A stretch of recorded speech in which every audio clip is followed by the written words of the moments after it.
Hello everyone, welcome.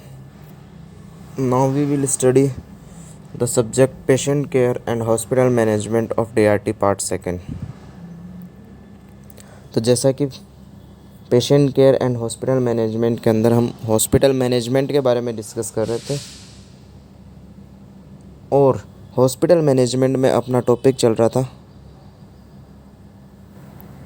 Human relation and personality development कि that means hospital को manage करने के लिए अच्छे से इस्टेब्लिश करने के लिए किसी भी वर्कर के रिलेशंस कस्टमर से या फिर उसकी जो अपर अथॉरिटी है या फिर जो लोअर अथॉरिटी है उन सब से रिलेशंस कैसे होने चाहिए, किस तरीके से एक वर्कर की पर्सनालिटी डेवलप होनी चाहिए या फिर उसकी पर्सनालिटी कैसी होनी चाहिए एक हॉस्पिटल को मैनेज करने के लिए, इन सब के बारे में हम यहाँ पे डिस्कस कर रहे थे। तो जैसे कि लास्ट लेक्चर के अंदर हमने personality that means personal qualities के बारे में डिस्कस किया था। बहुत सारी क्वालिटीज़ थी जिसके अंदर गुड वर्क हैबिट्स के बारे में भी अपन ने वहाँ पे डिस्कस किया था, कुछ क्वालिटीज़ के बारे में डिस्कस किया था। आज के लेक्चर में हम ह्यूमन रिलेशंस के बारे में डिस्कस करेंगे। दैट मीन्स कि हमें किस तरीके के रिलेशन बनाने चाहिए। That means customer, upper authority या फिर लोअर अथॉरिटी, उन तरीके से किस तरीके से बिहेव करना चाहिए, उनसे हमारे रिलेशन किस तरीके के होने चाहिए, उन सब के बारे में आज हम डिस्कस करेंगे। Now we will discuss about the human relations. Human relations के बारे में डिस्कस करते हैं अपन। सबसे पहले अपन बात करते हैं ह्यूमन रिलेशन की डेफिनेशन क्या होती है।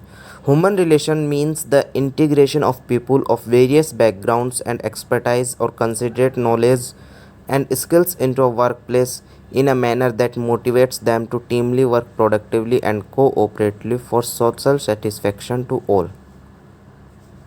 That means वेरियस पीपल्स, उनके पास क्या होगा, अपना वर्क के अकॉर्डिंग नॉलेज होगी, एक्सपीरियंस होगा, उन सब का एकीकरण, ठीक है। Integration of people of various background, that means अलग अलग बैकग्राउंड से सारे रिलेटेड वहाँ पे वर्कर्स होंगे आपके पास में, उन सब के पास में अलग अलग नॉलेज है, अलग अलग एक्सपीरियंस है, उन सब का एकीकरण करना किसके लिए, अपना जो अपन जिस बिज़नेस में वर्क कर रहे हैं, दोस्त फॉर एग्जांपल अपन हॉस्पिटल में कर रहे हैं तो अपन better health care facilities public को प्रोवाइड करा सके, उसके लिए एक अच्छे मैनर के अंदर, दैट मीन्स मोटिवेशनल मैनर के अंदर सभी चीज़ों का एकीकरण करना। ऑब्वियस सी बात है, ह्यूमन रिलेशन जब तक अच्छे नहीं होंगे एक दूसरे से, अलग अलग डिपार्टमेंट, अलग अलग बैकग्राउंड, अलग अलग मेथड्स को एक नहीं किया जा सकेगा। Without a well constructed human relation work in an organization can not go smoothly. That means कि कोई भी आपका ऑर्गेनाइजेशन है, अगर वहाँ पे ह्यूमन रिलेशंस अच्छे नहीं है एक दूसरे वर्कर के या फिर वर्कर के कस्टमर से, कस्टमर के वर्कर से, that means work in an organization can not go smoothly, तो वहाँ पे जो भी वर्क चल रहा है वो स्मूथली नहीं जा सकता। And the establishment would find it difficult to achieve objectives, और जो इस्टेब्लिशमेंट है उसको अपने जो अचीव्स है, ऑब्जेक्टिव्स है, उनको अचीव करने में डिफ़िकल्टी होगी। Managerial activities would go of track if proper human relation is not established. अगर प्रॉपर ह्यूमन रिलेशन नहीं होता है तो जो दैट मीन्स एक्टिविटीज़ मैनेज होनी चाहिए थी वो अब would go of track, that means वो अपनी ट्रैक से उतर जाएंगी। दैट मीन्स वहाँ पे कुछ भी सही नहीं चलेगा, जो चीज़ें मैनेज हो जानी चाहिए थी, जो एक्टिविटीज़ मैनेजेरियल थी, वो भी अब अपने ट्रैक से उतर जाएंगी। If proper human relation is not established, अगर ह्यूमन रिलेशन नहीं होता, दैट मीन्स कि किसी भी वर्क को अच्छे तरीके से अच्छे ट्रैक पे, उसके ट्रैक पे चलाने के लिए ह्यूमन रिलेशन का होना बहुत ज़रूरी है।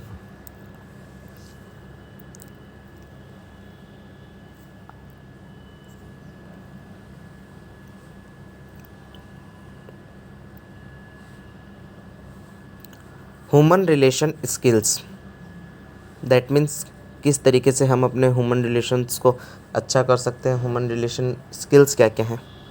Sensitive to the needs and feeling of others, that means कि कोई भी व्यक्ति है, इंडिविजुअल है, उसको सेंसिटिव होना चाहिए थोड़ा सा किसकी तरफ, needs and feelings of the others. जो बाकी के वहाँ पे वर्कर है, आपके साथ में जो काम कर रहे हैं, या फिर आपके अपर अथॉरिटी, या फिर कस्टमर हो, कोई भी हो, ठीक है, किसी भी बिजनेस की बात कर रहे हैं अपन यहाँ पे, needs and feelings of the other, बाकी जो है उनकी फीलिंग्स क्या, उनके नीड्स क्या, उनके तरफ थोड़ा सा सेंसिटिव होना चाहिए, ठीक है। Respect for the feeling of others, others की फीलिंग की रिस्पेक्ट करनी चाहिए। Ability to communicate and encourage others to communicate, that means कि खुद के अंदर किसी भी इंडिविजुअल में एबिलिटी होनी चाहिए कम्युनिकेट करने की, दैट मीन्स बात करने की एबिलिटी होनी चाहिए, and encourage others to communicate. और दूसरा, अगर कोई आपके साथ वाला वर्कर है जिसके अंदर एबिलिटी नहीं है, ये चीज़ नहीं आ रही है उसको, तो उसको एनकरेज करना चाहिए, उसको सिखाना चाहिए, उसको मोटिवेट करना चाहिए, ताकि वो कम्युनिकेट कर सके। कम्युनिकेट करने से हमेशा ह्यूमन रिलेशन अच्छे ही होते हैं, ख़राब नहीं होते। Ability to learn how to help others, हर इंडिविजुअल को ये सीखना चाहिए और उस चीज़ की एबिलिटी भी होनी चाहिए उसमें, to help others, that means बाकी जो हैं अदर वर्कर्स हैं, आपके जो साथ वाले हैं, डिपार्टमेंट वाले हैं, उनकी किस तरीके से हेल्प की जाए, ठीक है।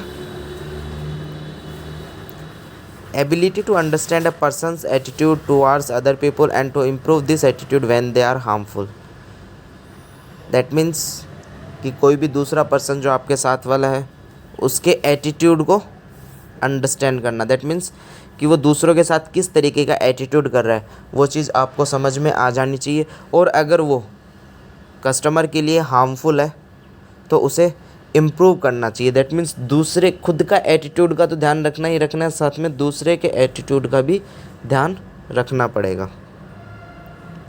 एबिलिटी टू लर्न और become aware of being a part of group, और हमेशा ये चीज़ ध्यान रखनी है और याद भी रखनी है कि आप एक ग्रुप के पार्ट हो और उसी के अकॉर्डिंग हमेशा चलना है।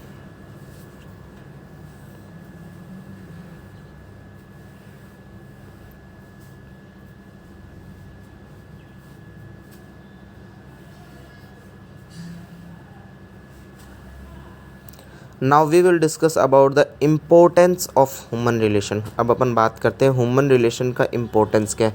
वैसे तो नॉर्मल सी बात है, सीधी सी बात है, आपको भी पता है। ह्यूमन रिलेशन दैट मीन्स किसी भी बिजनेस में, किसी भी ऑर्गेनाइजेशन में, या फिर अपन बात करें कहीं भी, किसी भी ग्रुप में या फिर घर पे, ठीक है।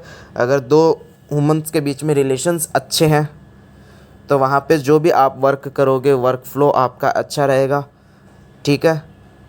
बातें एडजस्ट होंगी, वर्क एडजस्ट हो सकता है, एक दूसरे की हेल्प करोगे, that means everything will be fine and good, ठीक है।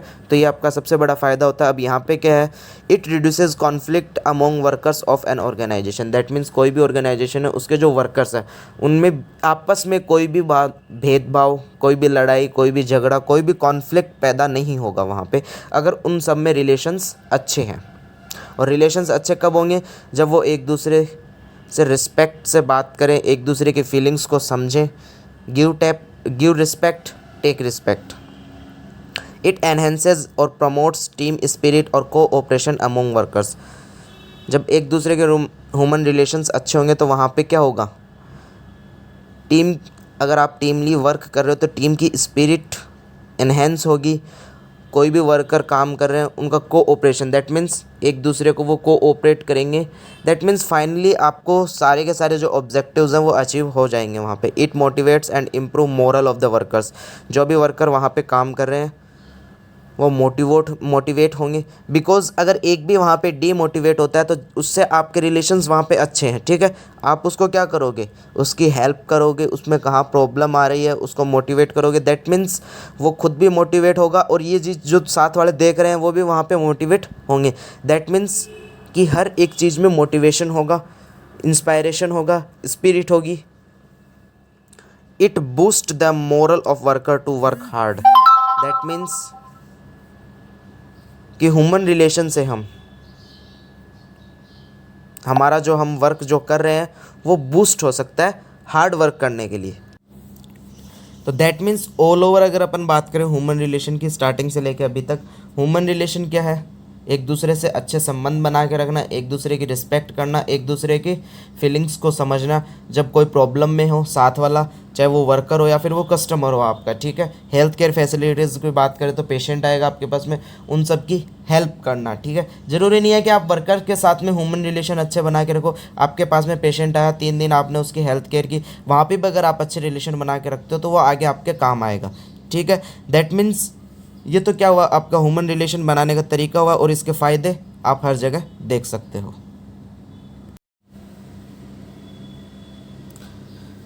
Now we will discuss about the grievance and handling.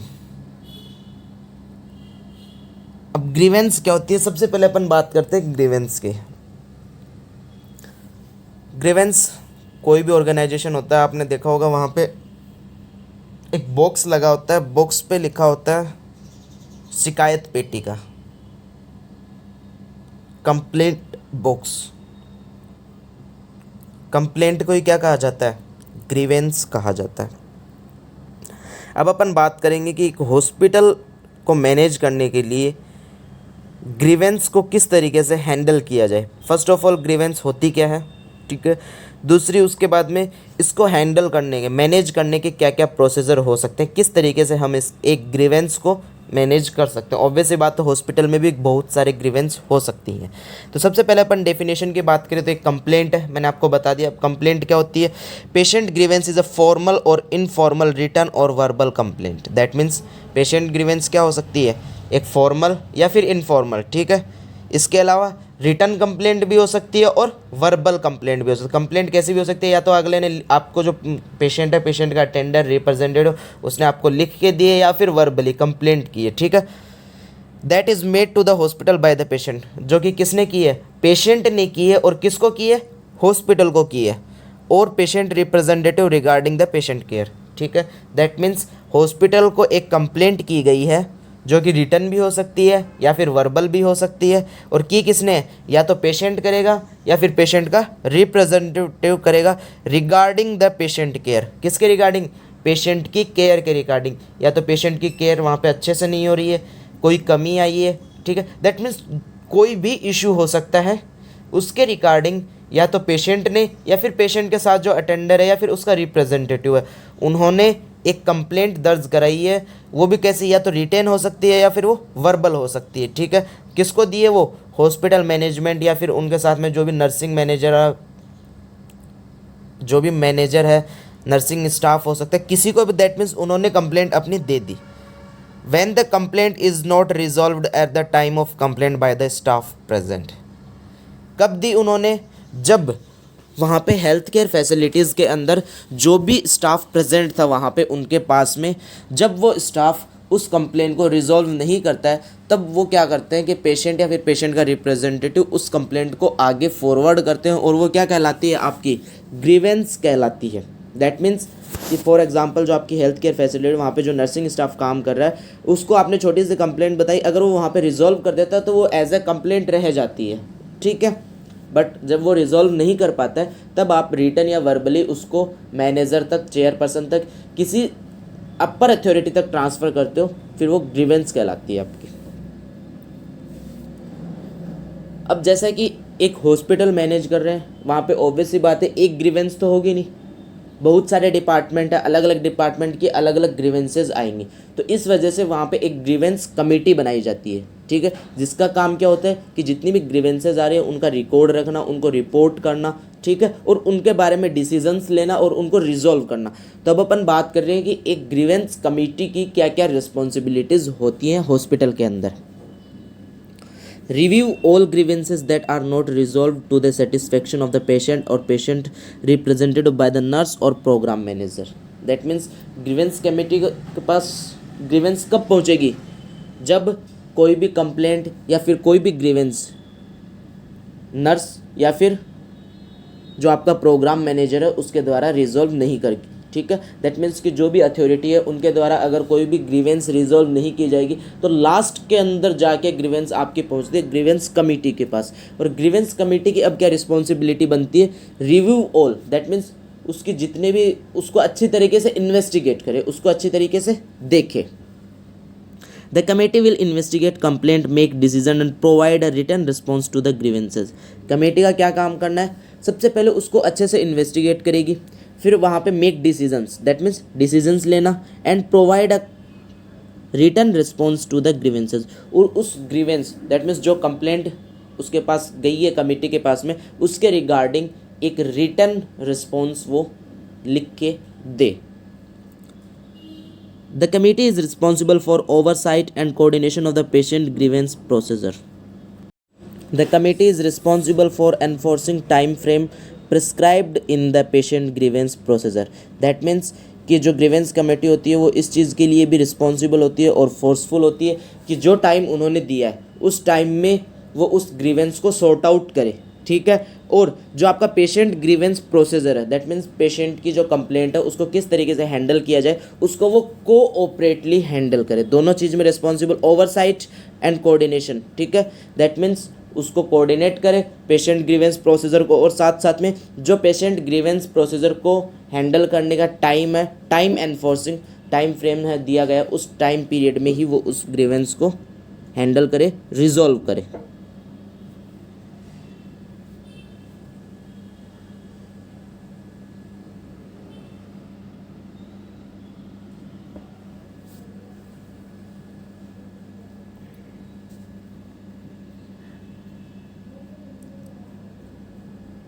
Now we will discuss about the handling और प्रोसीजर। अब अपन बात करते हैं कि किस तरीके से एक ग्रीवेंस हैंडल की जानी चाहिए हॉस्पिटल के अंदर और प्रोसीजर किस तरीके का होना चाहिए उसका।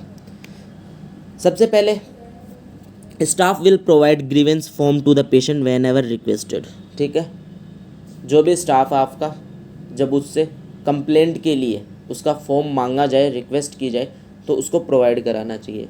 बहुत बार क्या होता है कि ये चीज़ें कि नहीं आप कंप्लेंट कर रहे हो, हम आपको कंप्लेंट फॉर्म नहीं देंगे, ऐसा नहीं होना चाहिए। अगर कोई भी पेशेंट या फिर पेशेंट का रिप्रेजेंटेटिव कंप्लेंट करना चाहता है और वो आपसे, स्टाफ से कंप्लेंट के लिए फॉर्म अगर रिक्वेस्ट करता है तो उसको सबसे पहले फॉर्म देना चाहिए। Staff should inquire at this time whenever there is anything they can do to assist the patient और रिजॉल्व द मैटर। जब स्टाफ कंप्लेंट का फॉर्म दे रहा है उस वक्त स्टाफ का क्या हक बनता है, उसकी रिस्पॉन्सिबिलिटी बनती है कि वो कंप्लेंट के बारे में अच्छे से जाने, ठीक है।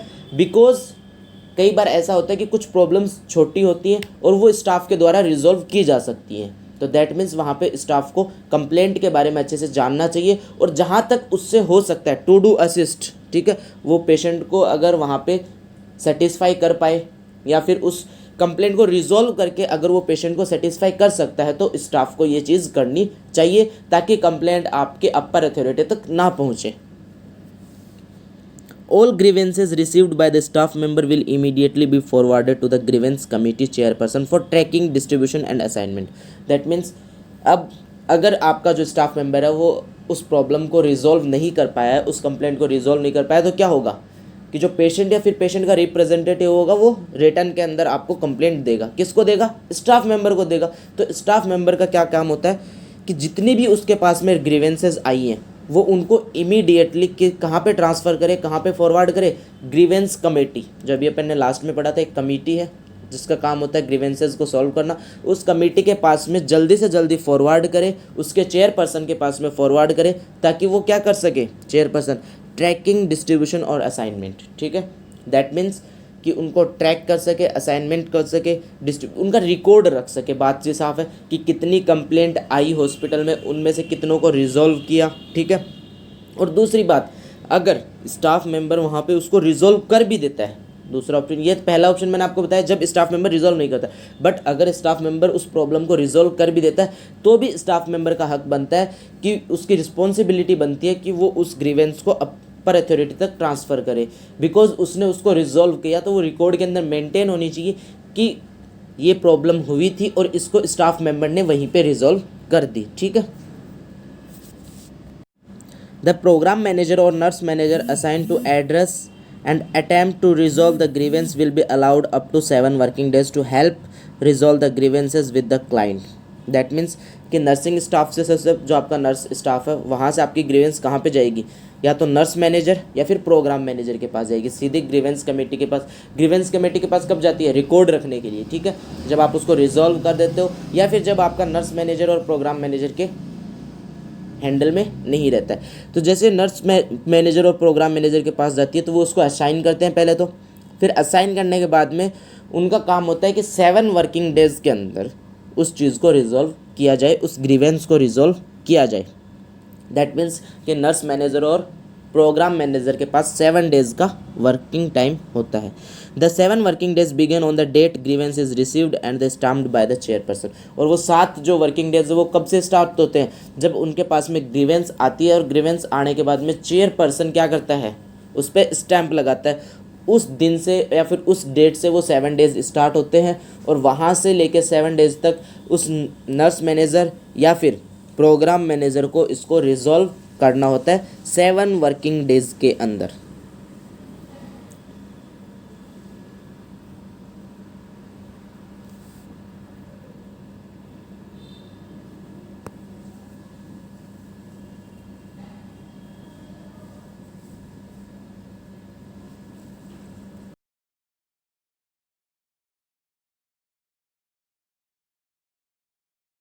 ये तो बात हुई नर्स मैनेजर और प्रोग्राम मैनेजर की, वो रिजॉल्व करते हैं 7। बट जब उनसे भी रिजॉल्व नहीं होता है तो उनको क्या करना पड़ेगा, अब वो 7 डेज़ तो वो लेंगे, 7 डेज़ वो लेने के बाद में अब वो उस चीज़ को जब उनके पास रिजॉल्व नहीं होती है तो उनको ग्रीवेंस कमेटी, जीसी, अपन इसको शॉर्ट में जीसी बोल सकते हैं, ग्रीवेंस कमेटी को, वो जीसी को वो चीज़ फॉरवर्ड करेंगे, वो ग्रीवेंस फॉरवर्ड करेंगे। If a resolution is reached, अगर रेजोल्यूशन हो जाता है तब क्या करना, देखो उसकी बात करते हैं अपन।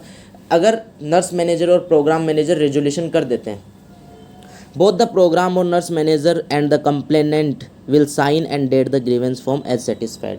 that means या तो नर्स मैनेजर और प्रोग्राम मैनेजर जिसने रिजॉल्व किया वो, और साथ में कंप्लेनेंट जिसने कंप्लेन की थी, दोनों क्या करेंगे, साथ में उस ग्रीवेंस फॉर्म पे डेट के साथ में साइन करेंगे कि हम सेटिस्फाइड हैं। दैट मीन्स उसको वहाँ पे उस ग्रीवेंस को अब क्लोज किया जाए। द प्रोग्राम और nurse manager will forward the grievance form to the chairperson for tracking and reporting purpose. जब वो रिजॉल्व हो जाती है उसके बाद भी नर्स मैनेजर और प्रोग्राम मैनेजर की रिस्पॉन्सिबिलिटी बनती है कि वो ग्रीवेंस की जो फॉर्म्स हैं उनको ग्रीवेंस कमेटी के चेयरपर्सन तक फॉरवर्ड करे, ताकि उसको रिकॉर्ड में रखा जा सके कि ये कंप्लेंट आई थी, ठीक है, ये कंप्लेंट आगे से नहीं आनी चाहिए, और इसको किसने रिजॉल्व किया, नर्सिंग स्टाफ ने किया है, नर्सिंग मैनेजर ने किया है, प्रोग्राम किसने इसको रिजॉल्व किया, ठीक है। If a resolution can not be reached, अब अगर नर्सिंग मैनेजर या फिर प्रोग्राम मैनेजर नहीं रिजोल्व कर पाता है तब क्या होगा, द प्रोग्राम और nurse manager will forward the patient grievance form. उनको क्या करना है, जब उनके बस की बात नहीं है, जब वो हैंडल नहीं कर सकते, जब वो मैनेज नहीं कर सकते, तो वो सीधा क्या करेंगे, ग्रीवेंस कमेटी को फॉरवर्ड करेंगे the patient grievance action form and relevant documentation as necessary to the GC. That means patient grievance form, उसके साथ में कोई भी डॉक्यूमेंट्स जो नेसेसरी हैं, उस ग्रीवेंस से रिलेटेड जो भी नेसेसरी डॉक्यूमेंट्स हैं वो सारे के सारे जीसी को फॉरवर्ड किए जाएँ, ग्रीवेंस कमेटी को फॉरवर्ड किए जाएँ। The committee will meet to discuss the grievance within 7 working days. अब कमेटी के पास भी कितना टाइम होता है, 7 वर्किंग डेज़ का, ठीक है, उसको रिजॉल्व करने का। The complainant and the program और nurse manager will be notified in reading of the committee's decision. That means committee कोई भी डिसीजन लेगी वो नोटिफाई किसको करेगी, या तो नर्सिंग मैनेजर या फिर प्रोग्राम मैनेजर को, या फिर सीधा कंप्लेनेंट जिसने कंप्लेंट की है। बट जो आपकी ग्रीवेंस कमेटी होती है उसकी रिस्पॉन्सिबिलिटी होती है कि वो जो भी नोटिफिकेशन दे वो रिटर्न में दे, ठीक है। The committee chairperson will maintain record of the committees finding and action. दूसरी बात, कमेटी ने डिसीजन लिया रिजॉल्व करने के लिए, उसने रिटर्न के अंदर इंफॉर्मेशन दी, साथ में कमेटी की रिस्पॉन्सिबिलिटी ये भी बनती है कि वो जितनी भी उसने प्रोसेस की है उसका वो एक रिटर्न रिकॉर्ड बनाए, ठीक है। The GC will send return responses to all whose grievances are considered by the committee. The response letter will include, GC को क्या करना है कि जो भी जीसी डिसीजन लेता है वो सबको सेंड करेगा, प्रोग्राम मैनेजर, नर्स मैनेजर और कंप्लेनेंट दैट मीन्स जिसने कंप्लेंट की थी, सबको वो रिटर्न रिस्पॉन्स सेंड करेगा। और रिटर्न रिस्पॉन्स के अंदर कौन कौन से डाटा होने चाहिए वो अपन देख लेते हैं। डिसीजन फर्स्ट ऑफ ऑल तो क्या डिसीजन लिया गया वो रिटर्न होना चाहिए। The name of the hospital contact person, ठीक है, हॉस्पिटल कॉन्टैक्ट पर्सन का नेम होना चाहिए। The steps taken on behalf of the patient to investigate the grievance, grievance को इन्वेस्टिगेट करने के लिए पेशेंट के बिहाफ पे क्या क्या एक्शन ली गई उनके बारे में सब कुछ रिटर्न होना चाहिए। The result of the grievance process, grievance process का रिजल्ट क्या निकला है लास्ट के अंदर वो होना चाहिए। And last the date of the completion, ये सारे के सारे रिकॉर्ड एक रिटर्न में मेंटेन होने चाहिए और ये ग्रीवेंस कमेटी की रिस्पॉन्सिबिलिटी बनती है कि वो सबको सेंड करे। सब में कौन, नर्स मैनेजर, प्रोग्राम मैनेजर या फिर कंप्लेनेंट पेशेंट या फिर पेशेंट का रिप्रेजेंटेटिव।